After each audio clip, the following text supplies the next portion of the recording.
But that's, for some reason in this material creation, not just quite good enough. We see this in the life of individuals when we're children, and it goes on a mythic level as well. He has this priceless, immediate, spontaneous, look, his head is up, his head is tilted up. He trusts. He's wearing the feather, which is the feather of the goddess Mayat. So he's in balance with the universe. But in being that way, he also lacks experience, which is shown in the next card of the Magus, the magician, who now has to face downwards, focus on the material, the square. So the beautiful, scintillating, androgynous, divinely piped in pleromic experience is in a way got its bittersweet side as well. So all traditions that are on some sort of hermetic, and the tarot has been used by many different organizations to, sort of chart or map these evolutionary degree stages and what have you. And in many traditions, you'll even see that the other 20 cards of the tarot deck are put inside the Fool. The Fool is put in the center, and the other 21 are considered stages of the Fool. So it's like the Fool goes through 21, and then of course we have 22 altogether. Well, that's pi, right? 7 over 22, 7 planets, 22 cards. There's a lot of geometry involved in this as well. But the Fool is basically every man, but he's in that immediate state. And as I said, that has a great spiritual power to it, and we always have that inside of us. And we must never lose it. But at the same time, we have to walk, as paradoxical as it seems, we have to walk in the world of experience and reality and mature. We got to take what we have in potentia, and we got to develop it. I talked about this in the introduction at Bath, which is that maybe we don't all come in with soul. Maybe that's another illusion. Maybe a man's journey in this life is to gain that which has been loosely called soul, meaning his self, his spirit must be created literally like clay in this life. Then that has enormous implications to see for what is going on in this world, where people are doing quite the reverse of that. The very movement towards collectivizing is again a movement away from that process. Not that all collectivism is wrong on a mercurial level. We need people, we need interactions, we need love relationships. I'm talking more on a psychological level, the dependency that we have. So in this image, as he comes down from the mountain into the material world, there's pitfalls. And the dog is a symbol of Thoth or Hermes, the instinctual warning to make him watch out for these pitfalls. There's a lot of symbolism involved in this.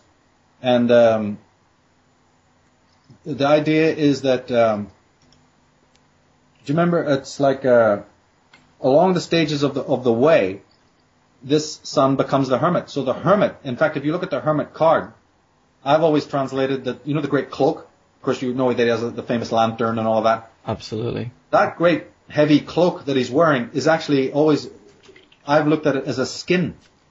Because he's number 9. There's a death going to take place because it's the Fool going through 9 stages first. And so the card of the hermit is him shedding that skin.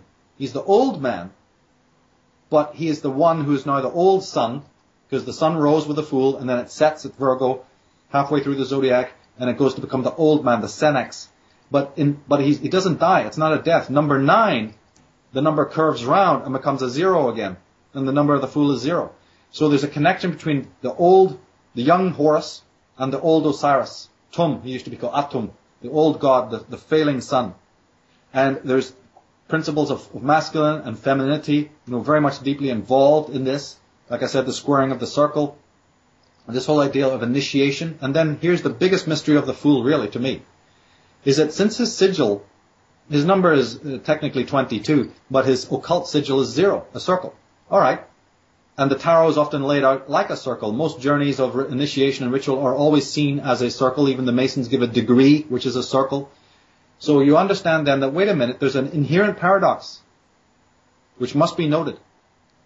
And that is that on a circle, you are at every single point on that circle. If you take the journey of life as being a circle, in fact, even our planet Earth is basically a sphere or a circle.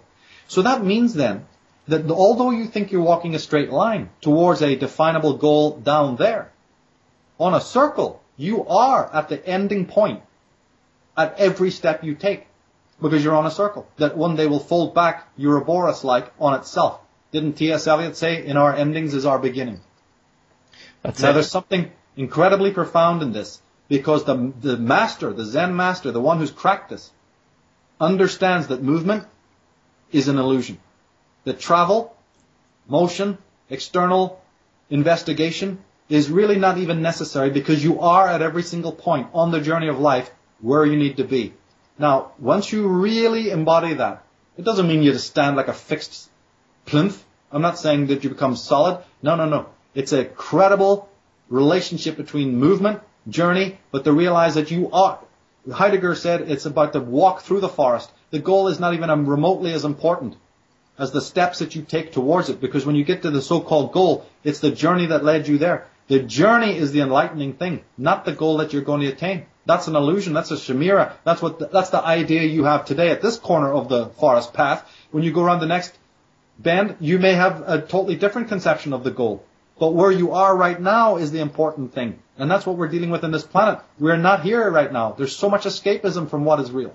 Definitely. The fool is the message is that, and that's why he has a cliff in front of him. That's why there's a precipice right in front of him. They're trying to emphasize the fact that there is no road. As you walk, you create your road. Yeah. Absolutely. I mean, I'm only just, I'm only just getting into this, and obviously studying Steiner and the Kybalion at the same time. It's all quite heavy stuff. So when you look at a Kabbalah, see, in the Kabbalistic tradition, they have two paths. They call it the path of the serpent, which is the coiling path through all the 10 Sephirah. And then they have this thing called the path of the magician, which is straight up through the central column. Yeah. Some call it the path of the lightning flash, is the longer way. Some people say the path of the arrow. They've got all these different metaphors for it. But they say there's two paths. The path of the magician, the path of the sorcerer, who goes through up slowly, gradually, through all the individual spheres of knowledge in order to gain and have all that knowledge. And then there's the path of the mystic, who goes straight to where it needs to be. There's the yin and the yang, right? The circle and the square, the circle and the rod, the ring and the rod. There's two, tantra and austerity. Look at the chariot card versus its next door neighbor card, lust or strength. The woman with the lion is the path of ecstasy, the path of the tantra, the path of immediate, inherent, rapport with what is, and the austere, fixed charioteer with a stern look and his mechanistic body, right? He's in the chariot. That's the way of science and linearness and yoga. Do they lead to the same place? Probably they do. But there's always this yin and yang. They've even noticed it in quantum science, the pulse and the wave, and that your very observation of it changes which one is which. There's no objective way of saying which one is which. Well, it's no different than when you're dealing with the mind. And to wrap the whole thing around, what this means is that when you know that your steps create the road, then this leads to what I emphasize so strongly in the Disciples of Mysterium work. Yeah. As Jung said, when you now enter into that mystical, magical, deep, inner, pleromic world of the unconscious, there is no road there. In fact, there's nothing there. It's like that movie Solaris.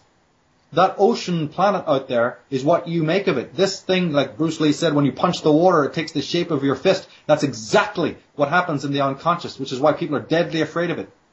Because those people who are toxic and rotten and manipulative and treacherous and deceptive and evil and rotten and just totally, toxic, you think they want to journey within and go with it? They're going to find demons waiting for them there. Absolutely. We can argue whether that's a good thing or a bad thing.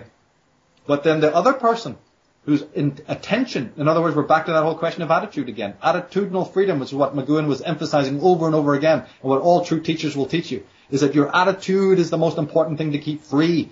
Once you have that free attitude and your face that you shine into the mysteries is a fearless face, then you can call yourself Alexander the Bloody Great. Then you can say you're like Bruce Lee. You go in there without any fear, and then fear will not follow you. And you'll meet the angels. You'll meet the guides. So what you're saying is it's all about your intent and your willpower on the path. 100%. Excellent. And the world order is all about trying to tempt you to not only fear the demons that they say are in there. Yeah, well, of course they're in there. They're in there for their heads. Don't mean that you have to identify with it, but that's what they want to do. They want to have you identify with their muck. And they're doing a bloody marvelous job. Psychopathy is rampant in the world because everyone is identifying with the destroyer, with the deceiver. They've had years to insinuate their thinking into our thinking. That's absolutely. There's Tolkien, not Tolkien, but C.S. Lewis, in one of the most greatest books he ever wrote was called The Silver Chair. And in the end of that, I'm not familiar with that one. In the end of that, they have this character who's terribly pessimistic. All the way through it, he's just in a bad mood. But finally, when the deceiver is using her greatest power to deceive the children, and she's saying, but there is no sun, there is no light, there is no God, there is no truth. He sticks his foot in the fire in order to wake himself up, to burn himself out of her spell. And you know what he says? He says, even if my dream of all of these things that you're talking about is a dream, then I will rather have my dream than your reality. Yeah, for sure. I agree. That is individualism. That's my cup of tea. That's attitudinal freedom. That's attitudinal freedom. Because the spell is very deep. And they've made this web in such a way that you will even trap yourself even deeper into it by trying to be free in the wrong way. Yeah, that's it. I can't really disagree. I'd like to try. You know, I don't like agreeing all the time, but I can't find anything on that one. Let's quickly try a random call. I've got a few people lined up. Let's give this one a try. Andy, you're on with us. Hello, are you there? Hello there. Hi, Mike. Hello, Michael. Hi, how's it going, Andy? Hello, mate. You just blew my mind away in the last couple of hours, to be honest. Thank you. Basically, mate, what's the remedy? What have we got all things out in this world? Self-awareness. Well, there is no one remedy. You see, it's a process. It's a process of self-discovery. The point is that remedies, it's not about remedies, it's about understanding. And understanding is a process. And understanding means that you have to go into certain areas that you normally would not go through, or like I say, where there's fear, where there's places where you would rather not look, and all of these kinds of. It's a discovery. It's like any explorer. It's like Scott in the Antarctic. You know, you have to have a tremendous desire for freedom. Yeah. And you have to be able to examine what all the faux versions are. So the only remedy that I always suggest in my work is to become profoundly aware of what is not truth. And unfortunately, that is a process. Truth is something very elusive and very far away. Another quick one, just before I go. You said about the square heads a while back tonight. I believe that when you go into university and when you pass out from university, you have a square hat. That's a Masonic. Is that right? That's a Masonic thing, like squaring of the round head. Yeah, it's partly Judaic and partly Masonic. Absolutely. It's the same reason why the judges, when they used to pass the sentence of death, would put a little black cloth on their head. It was a square as well.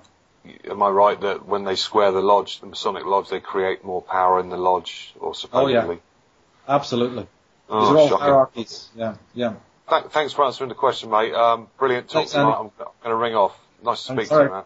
Cheers, Andy. Bye. Cheers, Dave. Cheers all. Bye.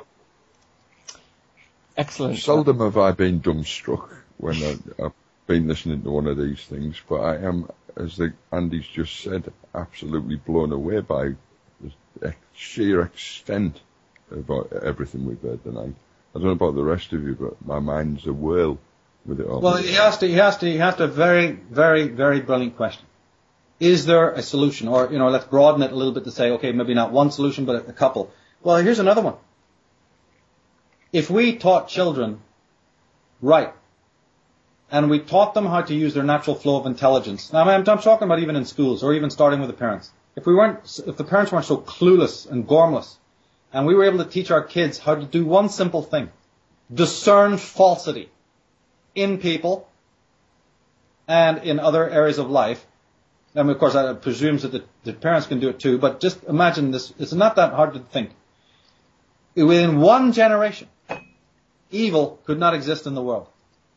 Because the reason why evil exists, evil is basically nothing more than duplicity. It's playing games, it's pretending you're one thing when you're another. That is actually it's not the end of the world to be able to discern that. And in fact, many people can do it. So if we were to strictly teach children to doubt, to judge, to become highly critical. Our systems are teaching us to be less critical, less judgmental. No, we need more of those things. And if it went forward a bit, and we were able to teach children to be absolutely trusting of their own intuition, to tell falsity whenever they heard it, whenever they sensed it, more importantly,